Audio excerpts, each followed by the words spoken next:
Bakit 'to? Pakinggan niyo ho si Attorney Claire Castro kung totoo po ba yung sinasabi nila na malala si Pangulong Bongbong Marcos. Oh, In-advise po ng doctors na magpahinga po muna si Pangulo for a week. Can you provide us po kung ano po yung specific improvements sa kalusugan ng Pangulo based on the notes of his medical team? Ngayon po, umatin po siya sa oath-taking po ni General Natatis Jr. Kaya masasabi po natin na gumaganda, umiigi, umaayos pa ang kalusugan ng Pangulo. Matapos oh, umattend sa oath-taking ni General Nartates. Siguro naman kung malala yun, nakaratay yun, malamang sa higaan. Sabi ni Jojo D. Alicando, PBBM, Best President of the Philippines. Sabi ni Music Story, alam Mark, sobrang galit ko sa Duterte family, kumukulo ang dugo ko dyan sa mga Duterte. Konting kuluan nyo lang po. Ano, baka ma-high blood naman po kayo. Oh? Ito tuloy, oh. Paano, sira na naman yung mga pinagkakakana at pinagkakakalat ng mga DDS na malala si Pangulong Bongbong Marcos.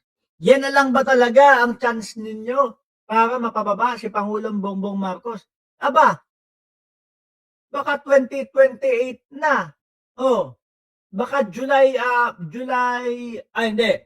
June 31 na, 2028. Hindi nyo pa din napapababa si Pangulong Bongbong Marcos. Ano na? Paano po kasi ang hirap nung laban nila? Yung laban ho nila, puro ka-fake newsan at puro ka-pekean lang ho, mga kababayan.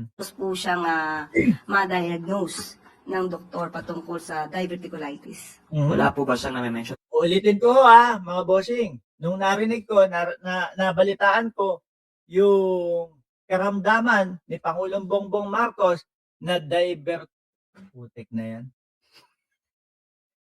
Ano ba Tagalog yan? No? O ano ba shortcut niyang diverticulitis? O ay, ganun pala, madali naman. Diverticulitis. O. Diba? Nung narinig ko po yan, mga bossing, ang sabi ng eksperto, antibiotic lang ang solusyon dyan. No? Kung may malalaman, operasyon. Pero hindi life-threatening ho, mga boss chief mo, sir. Saan kaya hinuhugot nitong mga damuhong mga DDS na ito yung kanilang mga pinagsasasabi na mga ka-fake newsan? No? Ako ho, naniniwala ako umaabot na sila sa punto na maggaganyan, na magpe-fake news, na mamamatay si BBM, na ganito na. Kasi yan na lang ang nakikita nila na paraan ho para makaupo si Vice Presidente sa pagka-presidente. Hinuhugot nila sa China. Yung ka-fake news yan. Totoo. Sabi ni Ma'am Daisy Almenario, prayers for BBM. Kung nakakaramdam po ulit siya ng mga pain or any pananakit sa katawan. Sa akin, personally po, wala po. One last lang ma'am. May kumalat din po kasi na message yesterday to some reporters saying the president's acute diverticulitis has deteriorated severely due to drug use. Nagkaroon din umano na Yun na lang. Yan ang mga tatapos yan. No? Paggamit na yung pinagbabawal na gamot, puro ganun na lang ba? 2025, 2024, 2023, ngayon 2026. Pilit pa din pong isinasaksak ng mga DDS. Yung sinasabi nila na matagal ng issue laban kay Pangulong Bongbong Marcos ang paggamit ng pinagbabawal na gamot. Yung nagpakalat niyang puto, Bongbong, magpapasko na ho kasi mga kababayan. Kaya layo pa! January pa lang pala hindi. Ibig ko sabihin, katatapos lang ho kasi ng Pasko, mga bossing, no? Kaya namimiss ko yung puto Bongbong. Ayan. Alam niyo mga kababayan, yung nagpakalat niyan, ano ang nangyari doon sa nagpakalat? Sige nga, kung updated kayo, ano nangyari doon sa nagpakalat ng Pulveron video? Ano ang naging hatol? Oy, sabi ni Sir Rokasaki, almost uncensored mode. Hindi tayo aabot dyan ngayon. No? Sige nga, ano ang nangyari doon sa nagpakalat ng Pulveron video? Si Roque. Nabalitaan nyo na? No? Nung nakita ko yung balita, nasa kalagitnaan ako ng tulog eh. Sabi, si Roque daw, na-disbar na. Nakita ko si Larry Gadon. Sir Mark, sabi ni Bongson, na life-threatening daw. Yeah, wala siya sa buhay niya. Alam mo naman yung mga, yung matanda na yan kung ano-ano ang mga pinag-iimbento. Sino ba ang na-stroke si Roque? Uy, hindi. No, kanina may nakita ko parang, sandali. Si Roque, disbar. Oh, hindi ko lang sure kung ano yun. O baka napanaginipan ko lang. Harry Roque. Ayon sa balita, Lord forgive us pero na-excite kami sa viral na po sa kalusugan ni Junior. Anak ng putik na. Ito pa din. Ito. Oh. Yung post ni Loren Badoy. Of course, I'm referring doon sa kumakalat na galing di umano sa St. Luke's na nagsasabi kung ano talaga ang tunay na karamdaman ni Junior. At nakasaad doon na bukod pa Putak na. ito na naman si Roque. No? na bukod pa, pagkamat inamin nga nila yung inanunsyo ng sakit na ano ba tawag doon? Sandali nga, ano ba tawag doon? Yung circumvent ng circumvent. Nakalagay doon na meron pa raw surgical intervention. Sabi dito, sa post ni Roque, Lord forgive us pero na-excite kami sa viral na post sa kalusugan ni Junior. Hindi, may nakita ko na disbar o dinisbar na no? Wala tayo. Asan ba yun? At ang tingin ko, yan naman ngayon ay nakikita rin natin yung artificial na Harry Roque disbar. Sandali Meron ako nakita Disbarment. Wala ata. I will never Oh, yun. forget this jurisdiction. And I Hindi pa yata, no? May nakita lang ako. Pero ito, ang pangulo umattend pa daw mga kababayan doon sa sa oath taking ni General Nartates. Ano yung mga pinagpapapaniwala nyo sa mga sarili ninyo, mga kupal kayo? Cyst and showed clear sign of perforation, which could lead to a life-threatening complication if not addressed immediately. How true is this, ma'am? Anong source natin yan? May mga survivor lang po, ma'am, may mga naka-receive po sa iba sa amin from a unknown number. Oh. From the unknown number. No? Anak ng putik na yan. Tapos umabot pa, wala mga kababayan, alam naman natin ang estilo niyang mga yan. Sabi ni Music Stories 2292, Mark Ramos, sorry sa mga nasabi ko kanina. Ano po yung nasabi niyo kanina? Alam niyo mga kababayan, kami tanggap na namin yan, mga vlogger. Minsan kahit yung mga sumusuporta at laging nanonood sa amin, may nasasabi. Kasi naiintindihan ko po na iba-iba tayo ng opinion, iba-iba po tayo ng take sa mga bawat issue sa mga politika. Pero wag po kayong mag-alala mga bossing. Okay lang ho tayong lahat. Hindi naman tayo kagaya ng mga DDS ayaw masosopla Ako ho, kung mali ako, tapos sabihin niyo oy mali ka, ganito, ganyan. Tapos na-realize ko at tumugma doon sa mga balita na sinasabi, mali talaga ako. Inaamin ko, hindi kagaya ng mga DDS. Nandiyan na pala yung favorite ko, si Alaga. Shoutout sa iyo, madam.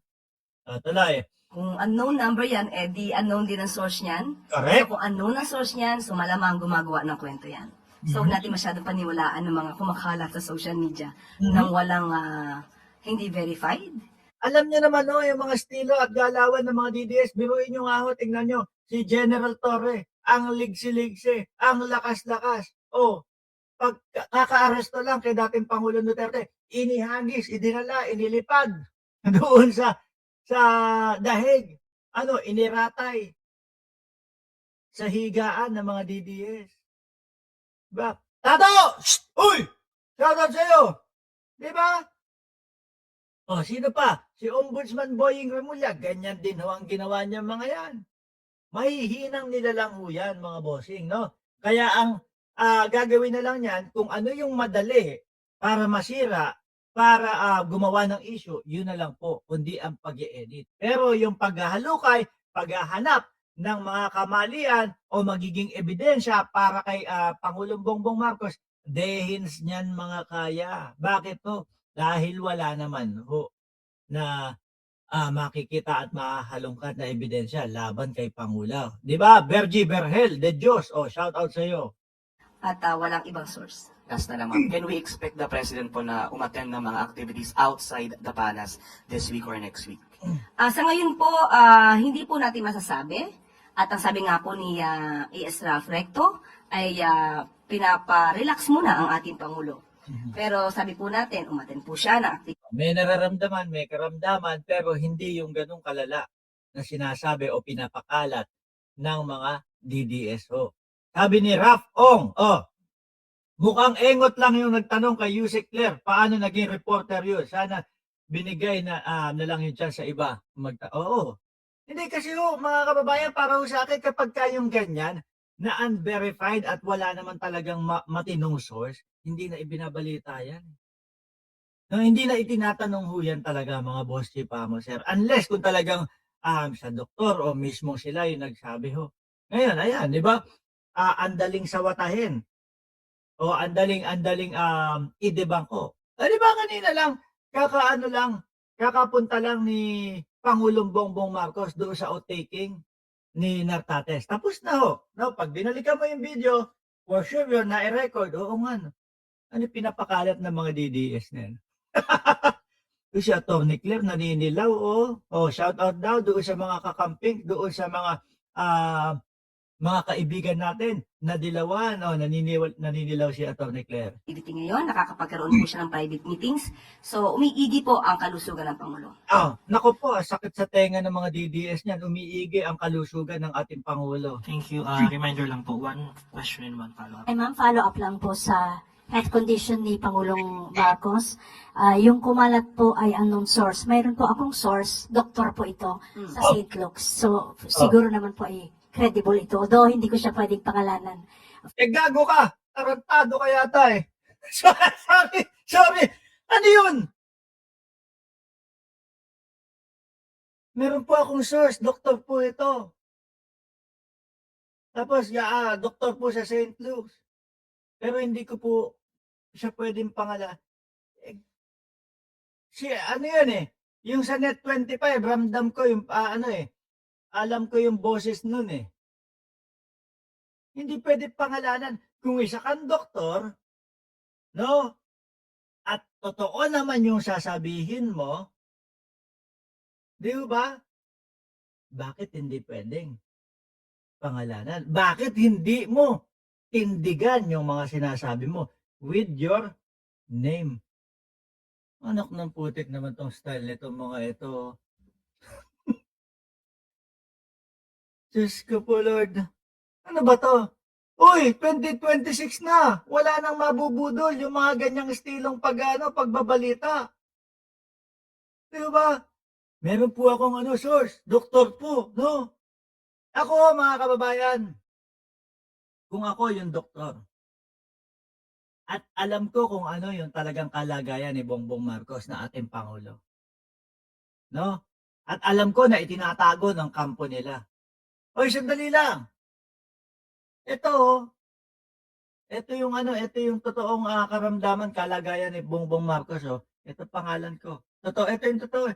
Bakit walang pagtindig? Lagi na lang puro ganyan na walang pangalan, hindi ko pwedeng pangalanan. Bakit? Papatayin. Nok ng putik na yan. Sino ba may mga issue na mga pagpatay? Kayo naman, mga DDS talaga, For taga Net 25 yan. Sir Armando Pabillon, the obvious reason. Pero hindi po ba mas makabubuti kung magbigay na lamang po ng medical bulletin ang mga doktor ng presidente para malaman po ng taong bayan yung tunay niyang kalagayan? Pag nagbigay ng medical bulletin yung mga doktor ni Pangulong Bongbong Marcos, ano gagawin ng mga DDS? Papaniwalaan po ba? Hindi. Papaniwalaan nila yung mga sarili ho nila, mga kababayan. Since nag-aalala po ang lahat para sa kanyang kondisyon dahil siya po yung ating ama ng bayan. Kung doktor po yan ng St. Luke, siya po ba ang doktor ng Pangulo? Hindi po tayo maaaring magbigay ng amang opinyon kung hindi naman manggagaling mismo sa doktor ng Pangulo. Isa pa yan. Totoo nga naman.